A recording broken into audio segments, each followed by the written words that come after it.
Hello प्यारे बच्चों, आज की इस वीडियो में देखेंगे 8 ग्रेड अभ्यास पुस्तिका 2024-25 की आपकी न्यू बुक है कक्षा 7 विषय विज्ञान।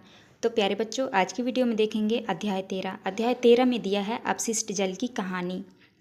तो चलिए देखते हैं। यहाँ पे देख लीजिए, लिखा है निम्न रेखा चित्र के वाक्य में नीचे दिए गए शब्दों को लिखकर पूर्ण करो। तो आपको जो है इन शब्दों को देख के लिखना है। ए में लिखना है आपको नालियों का पानी, काले रंग, झाग से भरपूर। और डी में लिखना है आपको अपशिष्ट जल। तो आप इस तरह से भर लीजिएगा। इसके बाद नेक्स्ट आता है आपका, देख लीजिए यहाँ पे लिखा है अपने साथी से चर्चा करो, उसने बॉक्स डी में क्या लिखा है, क्यों लिखा। अपशिष्ट जल, क्या उसने सही लिखा, आपने सही लिखा, अपने विचार लिखो। तो आपको लिखना है डी में अपशिष्ट जल लिखा है जो नालियों के पानी, काले रंग और झाग से दूषित है। तो आप इस तरह से भर लीजिएगा। इसके बाद नेक्स्ट आता है आपका, लिखा है अब इस रेखा चित्र को पूर्ण करो, निम्नलिखित शब्दों का प्रयोग करो। तो आपको जो है यहाँ पे लिखना है वाहित मल, कार्बनिक अशुद्धियाँ, अकार्बनिक अशुद्धियाँ, जीवाणु, सूक्ष्मजीव। तो आप इस तरह से देख के भर लेना है आपको, इसको आप लिख लीजिएगा। तो चलिए क्वेश्चन की ओर चलते हैं। पहला क्वेश्चन आता है आपका वस्तुनिष्ठ टाइप प्रश्न। प्रश्न क्रमांक पहले में दिया है बूझो यह जानना चाहता है कि वह कौन सी बीमारियां हैं जो जल प्रदूषण के कारण होती है। तो देख लीजिए यहाँ पे ऑप्शन में लिखा है, पहले में है हैजा टाइफाइड, दूसरे में है कैंसर, तीसरे में है टीबी और चौथे में है मलेरिया। तो इसमें आपको राइट आंसर लगाना है ए नंबर में हैजा टाइफाइड। इसके बाद नेक्स्ट क्वेश्चन आता है आपका दूसरा में है हमें वाहित मल संयंत्रों के चारों ओर कौन से वृक्ष लगाने चाहिए।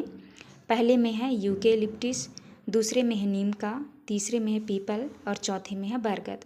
इसमें आपका राइट आंसर हो जाएगा ए नंबर यूकेलिप्टस। तो आप इस तरह कर लीजिएगा। नेक्स्ट आता है आपका तीसरा क्वेश्चन में दिया है जल शुद्धिकरण के लिए किस रसायन का उपयोग किया जाता है। कपड़े धोने का soda, DDT powder, chlorine, phenyl. इसमें आपका राइट आंसर होगा सी नंबर क्लोरीन। तो आपको क्लोरीन कर लेना है। तो आप इस तरह कर लीजिएगा। इसके बाद नेक्स्ट क्वेश्चन आता है आपका क्वेश्चन नंबर चौथा में है अपशिष्ट जल में उपस्थित कपड़ों के टुकड़ों, डिब्बे, प्लास्टिक के पैकेट, नैपकिन जैसे बड़े साइज के संदूषक अलग कर सकते हैं। ऑप्शन नंबर पहले में है क्लोरीनीकरण, बी में दिया है ग्रीड एवं बालू, तीसरे में है शलाका छन्ने, बार स्क्रीन और चौथे में है गलाकर। तो आपका राइट आंसर होगा सी नंबर शलाका छन्ने, बार स्क्रीन। तो आपको सी राइट आंसर का देना है। इसके बाद आता है आपका पाँचवा में दिया है अपशिष्ट जल उपचार के सह उत्पाद हैं। पहले में दिया है वायु, जीवाणु, दूसरे में है अपांग और बायोगैस, तीसरे में दिया है वाहित मल और चौथे में ए बी और सी में से कोई नहीं। तो आपका इसमें राइट आंसर होगा बी नंबर अपांग और बायोगैस। तो आपको जो है बी राइट आंसर कर लेना है। इसके बाद नेक्स्ट आते हैं आपके रिक्त स्थानों वाले प्रश्न। तो प्रश्न क्रमांक दूसरा में देखिए, यहाँ पे रिक्त स्थानों वाले प्रश्न है, आपको खाली स्थान भरना है। तो पहले में भरना है आपको 22 मार्च, लिखा है विश्व जल दिवस 22 मार्च को मनाया जाता है। दूसरे में है स्वच्छ जल मानवों की मूलभूत आवश्यकता है। तो आपको यहाँ पे भरना है मानवों। तीसरे में लिखा है भौम जल। तो आपको यहाँ पे भौम जल भरना है। इसके बाद चौथे में है स्वच्छता की कमी और संदूषित पेयजल उनके रोगों का कारण बनते हैं। तो यहाँ पे आपको लिखना है रोगों। तो आपको जो है इस तरह से खाली स्थान भर लेना है। और पाँचवें में भरना है आपको अपशिष्ट। तो आप इस तरह भर लीजिएगा। इसके बाद नेक्स्ट क्वेश्चन आता है आपका अति लघुत्तरीय प्रश्न क्रमांक दूसरा में दिया है वाहित मल संयंत्रों के चारों ओर यूकेलिप्टस के पेड़ लगाने का सुझाव क्यों दिया जाता है। आपको उत्तर में करना है यूकेलिप्टस के पेड़ सीवेज तालाबों के किनारे लगाए जाते हैं क्योंकि ये पेड़ अतिरिक्त अपशिष्ट जल को तेज़ी से सोख लेते हैं और शुद्ध जल वाष्प को वायुमंडल में छोड़ देते हैं। तो आपको जो है दूसरे का आंसर इस तरह से आपको लिखना है। इसके बाद नेक्स्ट क्वेश्चन आता है आपका क्वेश्चन नंबर तीसरा में दिया है एक खुली नाली प्रणाली किसके लिए प्रजनन स्थल है। आपको उत्तर में करना है खुली मुक्त नाली व्यवस्था मक्खी, मच्छर और अन्य ऐसे जीवों के लिए प्रजनन स्थल प्रदान करती है जो रोग उत्पन्न करते हैं। तो आपको तीसरे का उत्तर इस तरह से आपको करना है। इसके बाद नेक्स्ट क्वेश्चन आता है आपका प्रश्न क्रमांक 4 में दिया है रसायनों का अनुचित निपटान जल प्रदूषण में कैसे योगदान देता है। आपको चौथे के उत्तर में करना है रासायनिक उर्वरक के कारण जल प्रदूषित होता है। कार्बनिक अपशिष्ट के सड़ने के कारण जल प्रदूषित होता है। कारखाने से निकलने वाले अपशिष्ट रसायन से जल प्रदूषित होता है। आपको चौथे का आंसर करना है। इसके बाद नेक्स्ट आता है आपका प्रश्न क्रमांक 5। प्रश्न क्रमांक 5 में दिया है, पहेली जानना चाहती है कि हवाई जहाज़ और रेलगाड़ी में वाहित माल का निपटान कैसे होता है। तो आपको उत्तर में करना है, हवाई जहाज़ में यात्रा करने वाले यात्रियों का माल हवा में नहीं गिरता है। वेस्ट के लिए हवाई जहाज़ में एक टैंक मौजूद होता है जहां जाकर सारा वेस्ट इकट्ठा हो जाता है। इसी प्रकार ट्रेन में भी बायो टॉयलेट बनाए जाते हैं। टॉयलेट में फ्लश करने के लिए पानी का इस्तेमाल नहीं होता। तो आपको इस तरह 5वें का उत्तर करना है। इसके बाद नेक्स्ट क्वेश्चन आता है आपका प्रश्न क्रमांक 6। प्रश्न क्रमांक 6 में आमी दिया है, क्या वाहित मल में भी पोषक तत्व हो सकते हैं? यदि हाँ तो उनके नाम लिखिए।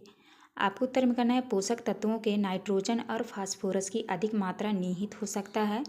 पर्यावरण में इसकी अत्यधिक निष्कासन की वजह से पोषक तत्वों का निर्माण हो सकता है, जिन्हें यूट्रोफिकेशन कहते हैं। बायोगैस संयंत्र के माध्यम से उर्वरक बनाया जाता है।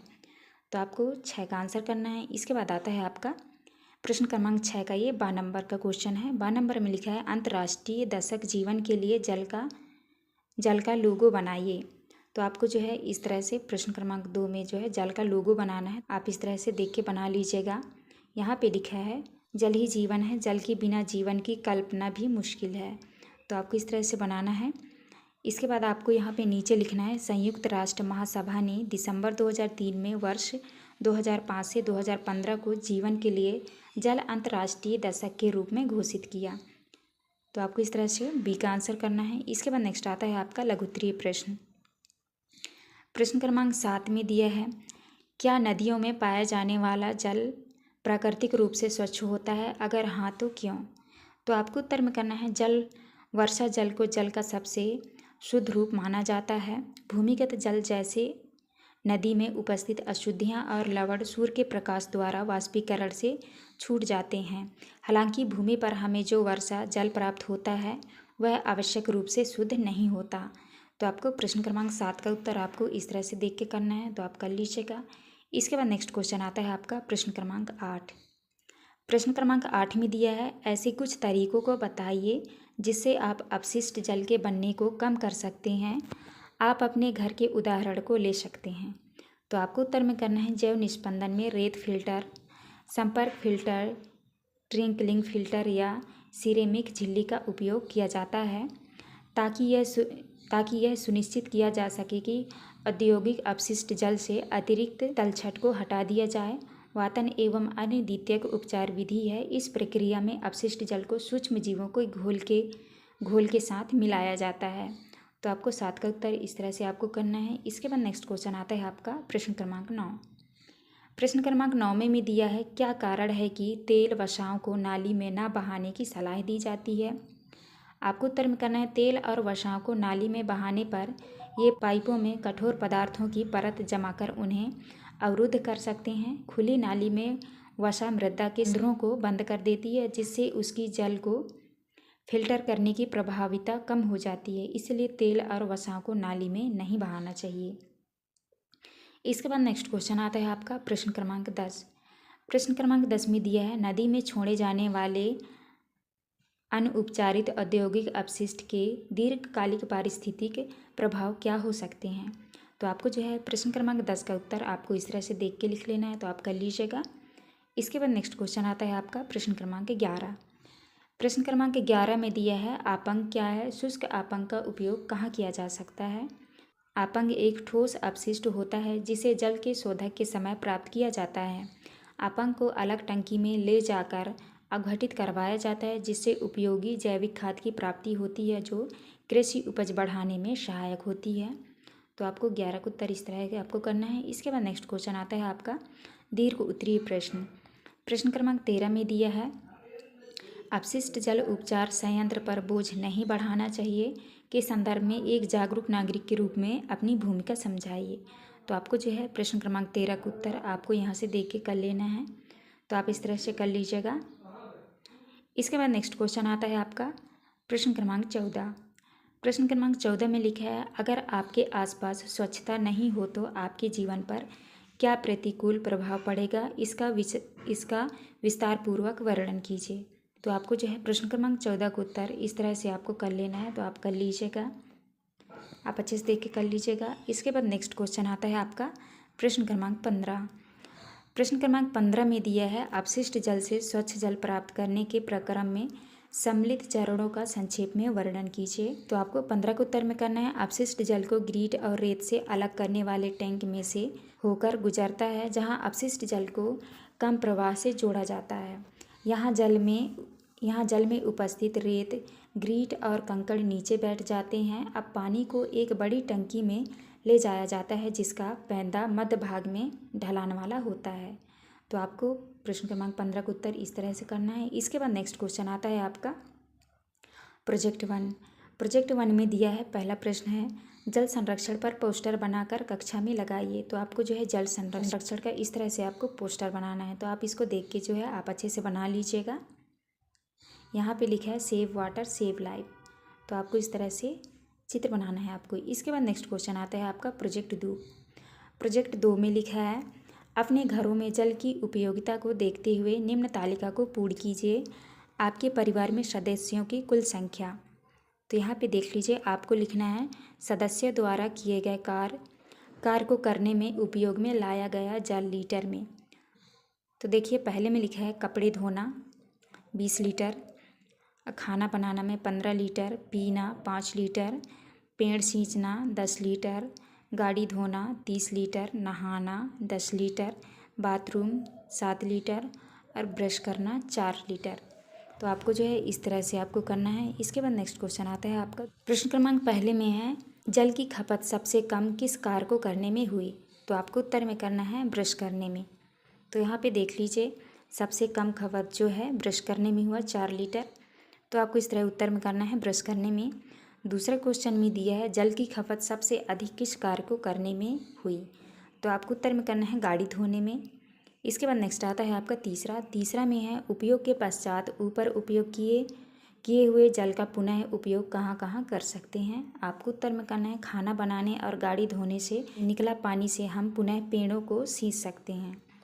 इसके बाद नेक्स्ट क्वेश्चन आता है आपका चौथा क्वेश्चन में है, अपने घरों में पानी की बचत के लिए आप क्या प्रयास करेंगे। आपको उत्तर में करना है शावर टब की जगह बाल्टी का इस्तेमाल करेंगे। दूसरे में है ब्रश करते समय नल को बंद रखेंगे। तीसरा पॉइंट है नलों के लीकेज को ठीक करेंगे। चौथा पॉइंट है वर्षा के पानी को एकत्र कर उसे उपयोग में ला सकते हैं।